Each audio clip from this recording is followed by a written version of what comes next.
Personnages qui se sont fait nerf car ils étaient trop forts. Vous avez certainement déjà vu dès le début d'un manga des personnages beaucoup trop forts et que vous croyez imbattables. Mais plus tard, ces personnages ont dû être mis hors jeu car sinon ils soulèveraient leur verse. Et dans Naruto, il y a 3 personnages qui ont malheureusement connu ce destin.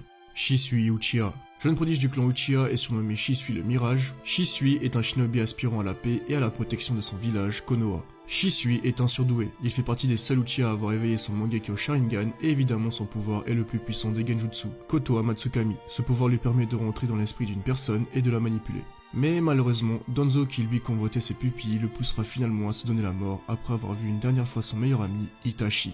Itachi Uchiha.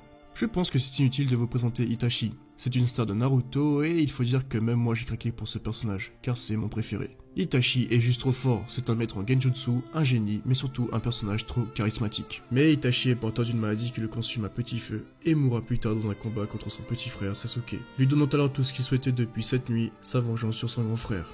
Minato Namikaze. Quatrième Hokage et père de Naruto, l'éclair jaune de Konoha est un ninja qui n'a pas eu la chance d'avoir de pouvoir spécial dès la naissance. Mais à force de travail, de talent et de génie, il fut l'un des ninjas les plus redoutés au monde. C'est le seul à avoir réalisé l'exploit de vaincre 1000 shinobi en une seconde et de mettre fin à une guerre. Mais malheureusement, il trouvera la mort après avoir protégé son village, mais surtout son fils Naruto d'une attaque de Kyuubi, laissant alors Naruto orphelin et Jinchuriki du démon à 9 queues.